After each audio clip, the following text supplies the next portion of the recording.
মোদি ইউনূসের বৈঠকের বিস্ময়ে কাটতেছে না। অনেকেই বলছে যে শেষ মুহূর্ত পর্যন্ত মোদির কোনো আভাস ইঙ্গিত ছিল না যে এই বৈঠক হবে, কিন্তু হঠাৎ হয়ে গেল, এবং এটা হলো আবার 40 মিনিট ধরে। এর পেছনে কি অন্য কোনো কারণ আছে কিনা? এর ফলে মোদি কি তার যে নির্বাচিত সরকার ছাড়া আলোচনা করব না, এরকম একটা যে মনোভাব শোনা যাচ্ছিল, সেটা উল্টা গেল কিনা? এর ফলে শেখ হাসিনা পিছায় গেল কিনা, যে তার পক্ষে আর কোনো বক্তব্যই নেই, বরং ইউনূস সাহেবকে স্বীকৃতি দিল। আবার ডক্টর মোহাম্মদ ইউনূস অনেক বেশি নমনীয়তা প্রকাশ করে দুর্বলতা প্রকাশ করলেন কিনা? এর ফলে বাংলাদেশের রাজনীতিতে প্রতিক্রিয়া কি হতে পারে, এগুলো নিয়ে আলোচনা চলছে। আপনি কিভাবে দেখছেন? ধন্যবাদ ফিরোজ ভাই। এই প্রসঙ্গে তো আমরা আলাপ করেছি এর আগে। সেখানে তো অবশ্যই আলাপ করছি যে তাতে আলোচনাটায় কি হইলো, কি কি উপস্থাপিত হয়েছে এইসব বিষয়ে। আজকে যে বিষয়টা আপনি আনছেন, তাতে আমার কাছে যে বিষয়টা মনে হচ্ছে যে আমি একটা ইন্টারভিউ দেখতেছিলাম। ইনফ্যাক্ট এটা হলো ভারতের পশ্চিমবঙ্গের R+ চ্যানেলটার নাম, এটা কি জানি না, ফোন কি হয় R+। সেখানে দেখলাম গর্গ চট্টোপাধ্যায় নামে এক ভদ্রলোক, উনি এক জায়গায় বলছেন, উনি হলেন সাধারণ সম্পাদক বাংলা পক্ষের একজন সাধারণ সম্পাদক। উনি বলছেন যে ইউনূস সাহেব যে কি জিনিস সেটা বুঝতে পারা খুবই কঠিন, এ ধরনের কথা বলেছেন। পাশাপাশি তিনি এটাও বলেছেন যে তাদের আর্মি চিফ নাকি বলেছিল কিছুদিন আগে বাংলাদেশের নির্বাচিত সরকারের ছাড়া কাজ করা যাবে না, নির্বাচিত সরকার হলেই কাজ করা যাবে। কিন্তু তারপরেও মোদী সাহেব যখন ইনফ্যাক্ট ব্যাংককে আলোচনায় বসে গেলেন, তাতে আমি সেটাকে খুব দেই না যে গণতান্ত্রিক দেশে আর্মি চিফ কি বললো না বললো তাতে যে কিছু আসে যায় না, সেটাই হয়তো মোদী সাহেবরা প্রমাণ করেছেন। তো এই কালচারটা মানে আমাদের দেশেও থাকা উচিত বলে আমি মনে করি। মানে গণতান্ত্রিক দেশের বিষয়গুলো এরকমই হওয়া উচিত, এবং সরকার প্রধানের সিদ্ধান্তের সাথে অন্যের সিদ্ধান্তে কিছু আসে যায় না। তো পাশাপাশি আমি আরেকটা জিনিস বলি, এগুলো অনেকগুলো বার্তা দেয়। তার আগে একটা জিনিস বলি, আমরা এই যে যখন বলেছিল যে সেনা প্রধান যে বাংলাদেশের নির্বাচিত সরকারের সাথে দেখা মানে কাজ করবে নির্বাচিত সরকারের সাথে, কিন্তু একটা জিনিস লক্ষ্য করছেন কিনা আপনি যে ব্যাংককে যখন সাইড লাইনে দ্বিপাক্ষিক বৈঠকটা হয়ে গেল, নানান জনের নানান কথা বলেন, এটাকে স্যাটায়ার করেও কেউ দেখেন, কিন্তু আমার প্রশ্ন হচ্ছে দেখা হয়েছে, এটাই চূড়ান্ত। কিন্তু তারপরে কিন্তু বিএনপির তরফ থেকে ফখরুল ইসলাম আলমগীর সাহেব বলছেন, উনি একটা বক্তব্যে বলেছিলেন কি যে বিমস্টেকের সাইড লাইনে বৈঠক হয়েছে, এটা খুবই আনন্দের কথা।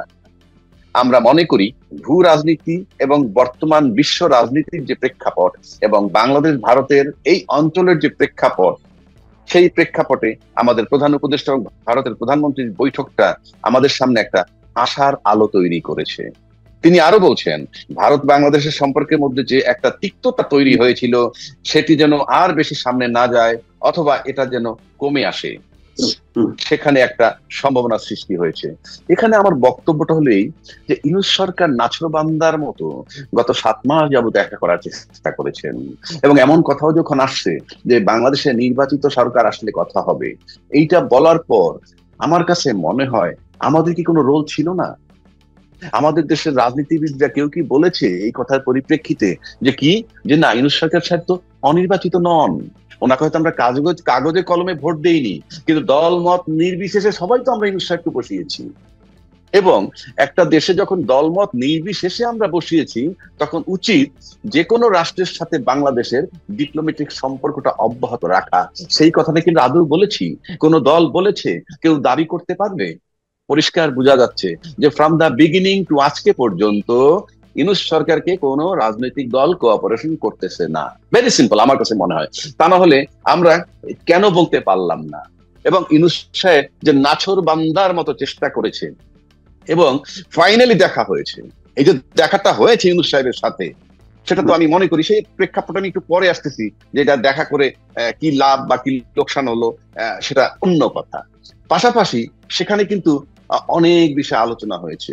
এবং ইন্টারেস্টিং ব্যাপার, ইউনূস সাহেবের সাথে যে বিষয়টা উপস্থাপিত হয়েছে সেটার জবাব উনি দিয়েছেন, বিশেষ করে নির্বাচনের দিক থেকে। তা আমি এখন যে কথাটা বলতে চাই, ইউনূস সাহেবের সাথে যে 7 মাস পরে দেখা হলো, এটা যদি আমি ব্যর্থতার দিক ধরি, 7 মাস কেন লাগলো একটা প্রতিবেশী দেশের সাথে দেখা করতে, এটার দায় শুধু ইউনূস সাহেবের একার নয়, এটা আমাদের দেশের সমস্ত লোকের, সমস্ত রাজনৈতিক দলের দায়। আমরা কেন মাথা উঁচু করে বলতে পারলাম না ইউনূস সাহেবকে আমরা বসিয়েছি? আজকে এখনো কিন্তু বিভিন্ন বড় দল দাবি করেন যে আমরা বসিয়েছি, আমরা আপনার কাছে নির্বাচন চাই। তাহলে আপনি যখন বসিয়েছেন, তাহলে প্রতিবেশী দেশের সাথে এই সাইডলাইনের মিটিংটা হইতে কিংবা মোদী সাহেবের সাক্ষাৎ পেতে এত দেরি কেন হলো? এটার জন্য আমি ভারতকে দায়ী করব না, এটার জন্য দায়ী হলো আমাদের বাংলাদেশের সমস্ত বড় বড় রাজনৈতিক দলের। তাদের বলা উচিত ছিল দায়িত্ব নিয়ে যে না, ইউনূস সাহেব আমাদের নির্বাচিত সরকার, আমাদের মনোনীত সরকার। ভোটের নির্বাচন এক জিনিস, আর ভোটেও তো এত মানুষের ভোট দেয় না যেভাবে ইউনূস সাহেব বসছেন, যে মানে মানুষের মনোনয়ন নিয়ে, জনসমর্থন নিয়ে খুব জোর গলায় বলা উচিত ছিল। কারণ ডিসেম্বর থেকে, আগামী ডিসেম্বর 2025 কিংবা জুন 26 এর মধ্যে নির্বাচন হবে। সময়টা কিন্তু একেবারে কম না, এটা কিন্তু 9 মাস থেকে 15 মাস সময়। 9 মাস থেকে 15 মাস, আরো পিছিয়ে 7 মাস, 22 মাস যদি আপনি ধরেন, একটা ডিপ্লোম্যাটিক রিলেশন ছাড়া একটা প্রতিবেশী কান্ট্রি না, শুধু কোনো কান্ট্রি চলতে পারে না। সুতরাং এটা দায় সবার, ইউনূস সাহেবের একা নয়। ফাইনালি কৃতিত্ব ইউনূস সাহেবের এই জন্য দিব যেহেতু কেউ তাকে কোঅপারেশন করেনি। সুতরাং উনি যে দেখা করতে পেরেছেন, এটার সমস্ত কৃতিত্ব তার। এবং ডিপ্লোম্যাটিক নর্ম বলতে যা বোঝায়, ডিপ্লোম্যাটিক নর্মটা, নিয়মটা কি? বারবার আপনাকে টোকা দিতে হবে, বারবার দেখা করার চেষ্টা করতে হবে, এবং ফাইনালি দেখা করেছেন। এখন আসেন এই দেখা করায় কি হয়েছে, রেজাল্টটা। রেজাল্ট হচ্ছে, আমি ভারতের দিক থেকে খুব ভালো একটা দিক বলবো। এটা ভারতের দিক থেকে, ভারত কিন্তু বলেছিল কিছুদিন আগে ইউনূস সরকার টেক ওভার করার পর যে শেখ হাসিনা ওখানে আশ্রয় থাকলেও দুই দেশের আপনার ডিপ্লোম্যাটিক বা দ্বিপাক্ষিক বিষয়গুলা নিয়ে প্রবলেম হবে না। তো আজকে শেখ হাসিনা ওখানে থাকা সত্ত্বেও সাইডলাইনের বৈঠক দিয়ে প্রমাণ করে দিলেন যে আওয়ামী লীগ এই মুহূর্তে, আওয়ামী লীগ বলবো না, শেখ হাসিনা ভারতের কাছে কোনো ফ্যাক্টর নয়। এবং সেখানে তাকে রাখতে হয়েছে মানে কি, সেটাও তো আমরা যেটা পরে জেনেছি যে বাংলাদেশ সরকার, বাংলাদেশের পক্ষ থেকে আশ্রয় চাওয়া হয়েছিল, তাই তাকে আশ্রয় দিয়েছে। এখন আশ্রয় দিয়ে কোন অবস্থা আছে সেটা ভিন্ন কথা। ইউনূস সাহেব ওই প্রসঙ্গে বলবো না, ইউনূস সাহেব ফেরত চেয়েছেন, এসব কথা আসলে ওগুলো আমরা আগে বলে ফেলেছি। কিন্তু আজকে আমার যে বলার বিষয়টা সেটা হলো যে ভারতে থাকা সত্ত্বেও যে দ্বিপাক্ষিক আলোচনা করা যায়, সেটা অবশেষে আমি মনে করি ভারত সরকার প্রমাণ করে দিয়েছেন যে হ্যাঁ, সম্ভব। আর ইউনূস সাহেব, এই যে ভারতের সোশ্যাল মিডিয়ায় যেটা আমাদের লাভ হয়েছে, ইউনূস সাহেবের জন্য যেটা লাভ হয়েছে, আমরা ভারতের সোশ্যাল মিডিয়ায় গত 6-7 মাস যাবত শুনতেছিলাম ইউনূস সাহেব সম্পর্কে যাচ্ছে তাই নেগেটিভ কথা নানান ওয়েতে। এবং সেটা কিন্তু অবশ্য ভারত সরকারের পক্ষ থেকে বলছিল যে সোশ্যাল মিডিয়ায় কি বলে সেটা আমাদের সাবজেক্ট না, এটা সরকারের কোনো ভার্সন না। কিন্তু এই বৈঠকটার পরে আমরা দেখলাম তাকাইয়া যে সোশ্যাল মিডিয়া আগে যেভাবে নেগেটিভ ওয়েতে ইউনূস সাহেবকে উপস্থাপন করা হইতো, এখন ঠিক সেইভাবে নেগেটিভ ওয়েতে উপস্থাপন করা হচ্ছে না। এটা আমার কাছে মনে হয় একটা ভালো দিক। এবং এটা বোঝা গেল যে অর্থাৎ ভারত সরকারের বাংলাদেশের সাথে যে কি ট্রিটমেন্ট হয় বা কি সম্পর্ক হয়, তার সাথে মিডিয়াটা ঘোরে। কিন্তু আমার একটা জিনিস খুব কষ্টদায়ক, বাংলাদেশে অনেকেই আলোচনা করেন, তারা বলেন আমাদের শফিকুল আলমকে নিয়ে যে উনি নাকি অনেক উল্টা পাল্টা বাড়িয়ে কথা বলেছেন। আমি তর্কের খাতিরে আমি অত ডিটেলস বলবো না, কারণ আমরা তো জানি না। ইউনূস সাহেব যখন আলাপ করেছেন, আমরা যারা টকশোতে আলোচনা করতেছি মিডিয়ায়, আমরা কিন্তু কেউ ছিলাম না কি আলোচনা হয়েছে কি না হয়েছে। কিন্তু আপনি যদি পত্রিকার উপরে ডিপেন্ড করেন, তাহলে আমি মনে করি বাংলাদেশের নাগরিক হিসাবে আমাদের দেশের পত্রিকার উপরে আমি ডিপেন্ড করব। কিন্তু আপনি যখন এই দেশে বসে ওই দেশের পত্রিকার কথা বলেন, আর বলেন যে মিস্টার এক্স যে সমস্ত কথাগুলো বলেছে ভারতের মিডিয়ায় সেগুলো আসেনি কিংবা অতিরঞ্জিত বলেছে, সেই ভারতের মিডিয়ার উপরে আপনি বা কিভাবে 100 ভাগ ডিপেন্ড করে কথাটা বলতেছেন বাংলাদেশের সোশ্যাল মিডিয়ায়, সেটাও বেদনাদায়ক। তবে একটা জিনিস আমি বলবো যে ইউনূস সাহেবের কাছ থেকে আমার কাছে মনে হয় অনেকেরই শেখার আছে। আমরা ইদানিং দেখতেছি সোশ্যাল মিডিয়ায় বিভিন্ন নেতা সম্পর্কে সমালোচনা করা হয়, ব্যক্তি সম্পর্কে সমালোচনা করা হয়, এবং তাতে অনেকেই তেলে বেগুনে জ্বলে উঠছেন এবং তারা কাউন্টারও দিচ্ছেন। কিন্তু আমার একটা বিষয় কি জানেন, আপনি যদি সমালোচনা সহ্য করতে না পারেন, রাজনীতিবিদের প্রথম কন্ডিশনই হলো সমালোচনা সহ্য করতে হবে। আমরা বিগত 16 বছরের দিকে যদি তাকাই, তারা কিন্তু বারবার একটা কথাই বলেছি যে সরকার সমালোচনা সহ্য করতে পারে না। আর সমালোচনা সহ্য করতে পারে নাই বলেই বিগত সরকার আইসিটি অ্যাক্ট, তো ডিজিটাল সিকিউরিটি অ্যাক্ট, তাতে বহু লোকের ভিতর ঢুকাইছেন, আয়নাঘর বানাইছেন। তো আজকে যে সমস্ত নেতারা সমালোচনা সহ্য করতে পারেন না এবং সেটাকে তীব্রভাবে যাচ্ছে তাই ভাবে প্রতিবাদ করেন, তাহলে আমাদের কিন্তু আস্থার সংকট তৈরি হয় যে আপনারা যদি ক্ষমতায় যান তাহলে কি আমরা কোনো কথা বলতে পারবো না, আমরা কোনো সমালোচনা করতে পারবো না? আমরা তো এই ফেসটা দেখতে চাই না। সুতরাং আমরা সেই সমস্ত রাজনীতিবিদদের বলবো, আপনাদেরকে কিন্তু ইউনূস সাহেবের কাছ থেকে শেখা উচিত। আপনারা দেখেন ইউনূস সাহেবকে যাচ্ছে তাই লোকে কিরকম নিন্দা করে, ইউনূস সাহেবের নখের কাছে যেতে পারবে না এইরকম লোকও যে বলে আপনি অথর্ব, আপনি চলে যান। তারপরে কিন্তু ইউনূস সাহেব কোনো প্রতিক্রিয়া দেখান না, কারণ ইউনূস সাহেব দৃঢ় প্রতিজ্ঞ।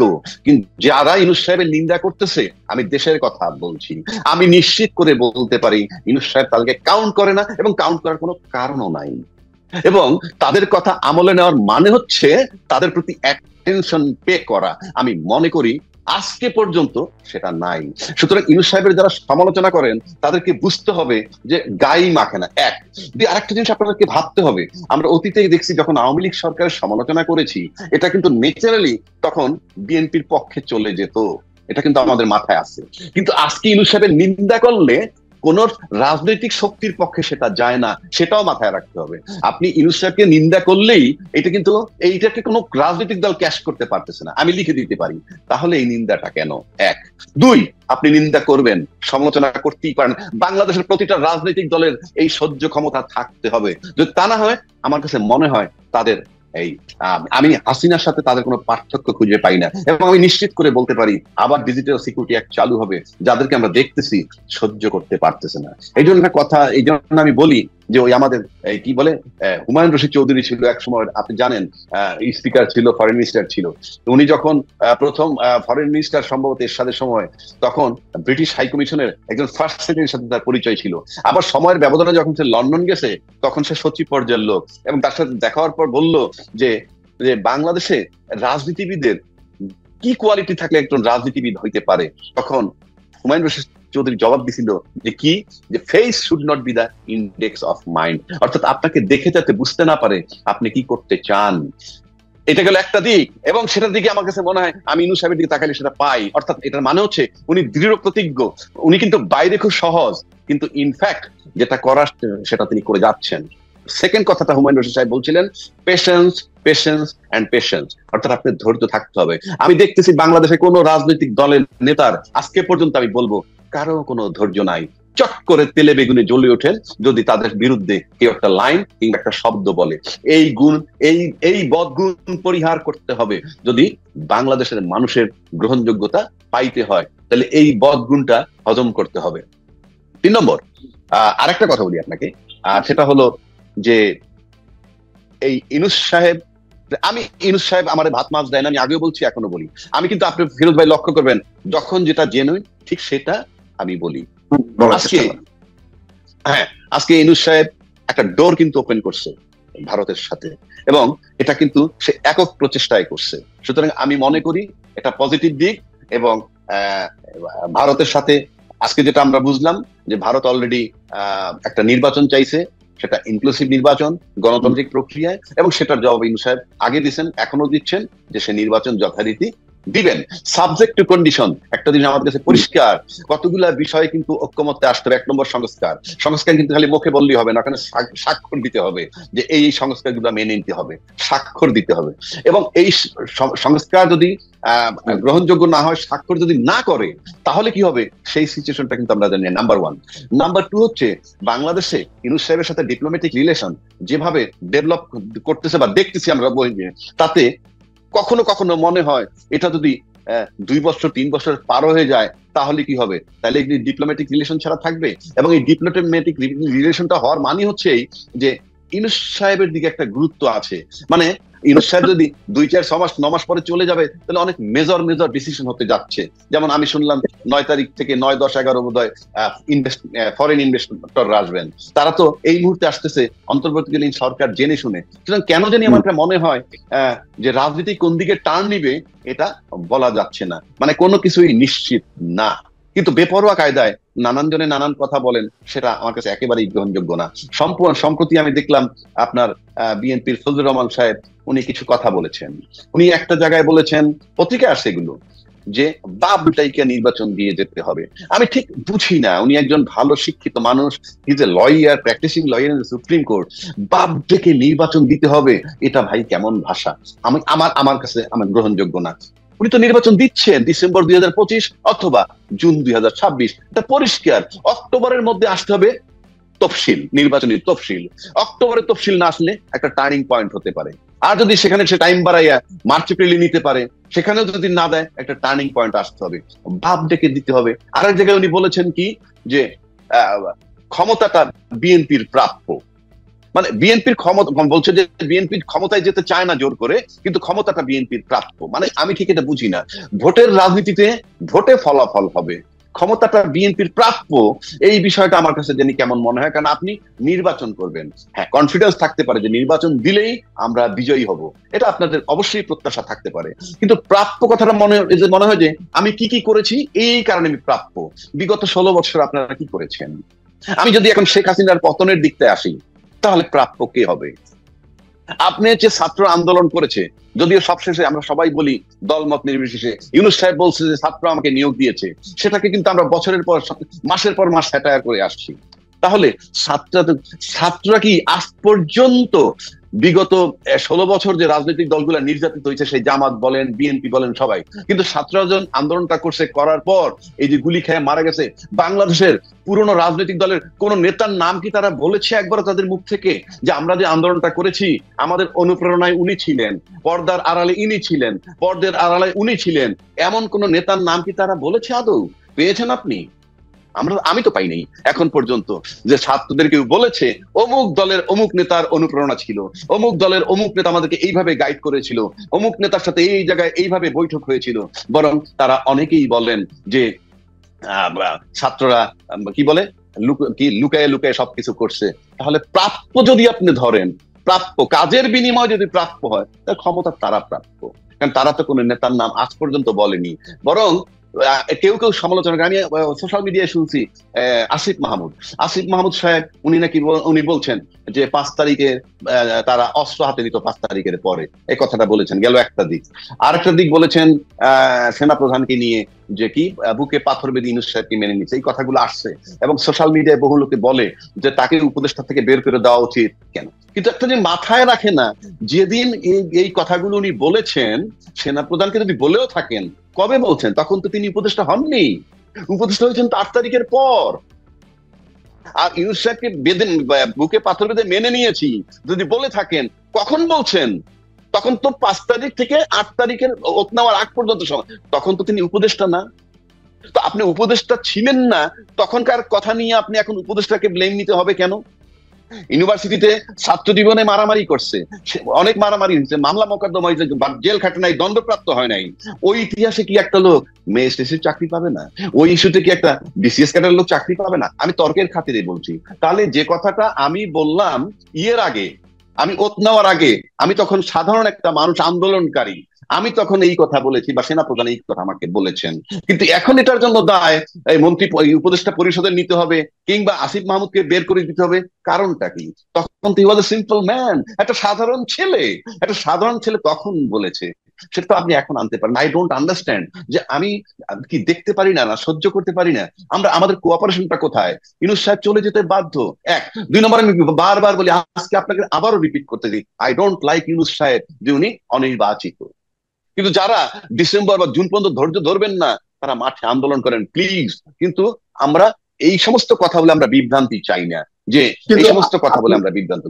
আপনি তো আন্দোলন কথা বললেন, রাজনৈতিক দলগুলো যেহেতু বলেছে, কিন্তু একটা আলোচনা কিন্তু আছে যে, এবং আহ্বান আছে, সেটা হলো জাতীয় সরকার গঠন করা। আপনার কি মনে হয় যে জাতীয় সরকার গঠন করাটা উচিত, বা সেই অবস্থা বা প্রেক্ষাপটটা এখন দেশে আছে? আপনি আপনি যদি দেশকে আমি আমি যদি নিরপেক্ষ লোক হিসাবে বলি, একদম নিরপেক্ষ লোক হিসাবে বলি, তাহলে আপনি মানে এই মুহূর্তে ইউনূস সাহেব যেভাবে যা কিছু করতেছে, আমার কাছে মনে হয় না কারো কাছে এটা অগ্রহণযোগ্য। এক। দুই, জাতীয় সরকার মানে যদি আপনি জাতীয় সরকার যদি ইউনূস সাহেবের নেতৃত্বে বানান, কোনো সন্দেহ নাই সে টপে থাকবে। তো কোনো সন্দেহ নেই, যদি টপে থাকে, তা বাংলাদেশের যে থিওরি, সে টপে থাকবে, এবং আমার কাছে মনে হয় না তার সামনে গিয়ে কেউ তাকে কাটাই উঠতে পারবে কোনো আর্গুমেন্ট করে। সুতরাং সে টপে থাকবে। যদি টপে থাকে আর জাতীয় সরকার হয়, তাহলে জাতীয় সরকার বলেন আর আজকের সরকার বলেন, জিনিস রেজাল্ট হবে একই, রেজাল্ট হবে একই। সুতরাং আপনি যদি কেউ চূড়ান্ত অ্যাবসলিউট ক্ষমতা চায় যে সিদ্ধান্তটা আমি দিব বা আমার দল দিব, এরকম যদি কেউ থাকে, তাহলে তারা জাতীয় সরকার মানবে না। আর যদি মনে করেন আমি দেশটাকে ভালোবাসতে চাই, ইউনূস ফ্যাক্টর এবং ইউনূস সাথে রাখবো, আমরা সবার সাথে দেশটাকে গড়বো, আমরা ভালোভাবে থাকবো, মাথা উঁচু করে দাঁড়াবো, নো ডাউট তাকে সেই জাতীয় সরকার মেনে নিতে হবে। তো সুতরাং এটা পরিষ্কার যে আপনি মাথা উঁচু করে দাঁড়াতে চান কি দাঁড়াতে চান না। আপনি জাতীয় সরকার করার মানে হচ্ছে ইউনূস সাহেবকে মেনে নেওয়া, জাতীয় সরকার করতে না চাওয়ার মানে হচ্ছে ইউনূস সাহেবকে না মেনে নেওয়া। সুতরাং সুতরাং ফলাফলটা আপনি বুঝতে পারতেছেন। আবারও বলছি, জাতীয় সরকার মেনে নেওয়া মানে হচ্ছে ইউনূস সাহেবকে মেনে নেওয়া, জাতীয় সরকার না মানার মানে হচ্ছে ইউনূস সাহেবকে মেনে না নেওয়া। দেখা যাক ফলাফল কি হয়। আমি যে এখন যেটা দেখতেছি, বাংলাদেশে এখন মিনিমাম 30-40% লোক আছে যারা দলের সাথে সম্পৃক্ত না। কারণ আমরা টক শো করার পর আমরা কমেন্ট পাই, সেখানে লেখে যে ভাই আমি অমুক দলের সমর্থক, অমুক দলের সাথে আছি, তারপরেও চাই ইউনূস সাহেব থাকুক, এরকম কথা আছে। আপনি কমেন্ট পড়লেই পাবেন, এটা বানানো না। আর সুতরাং আপনাকে বুঝতে হবে যে আজকে পর্যন্ত ইউনূস সাহেব is gaining popularity, that is why diplomatic relation তার সাথে তো আরো বাড়বে, আরো বাড়বে, কোনো সন্দেহ নাই। দেখা যাক, হোপ ফর দ্য বেস্ট কি হয়। অনেক অনেক ধন্যবাদ। দর্শক, সমসাময়িক রাজনীতি এবং যে কূটনীতি যেটা আমরা দেখলাম বিমস্টেক সম্মেলনে, ডক্টর মোহাম্মদ ইউনূস এবং নরেন্দ্র মোদীর বৈঠক, তাকে ঘিরে যে আলোচনা পর্যালোচনা গুলো হচ্ছে, তার প্রেক্ষিতে আবু হেনা রাজ্জাকির একটি বিশ্লেষণ। দর্শক, আমাদের এই আলোচনা আগামীতে অব্যাহত থাকবে। আজ এই পর্যন্তই।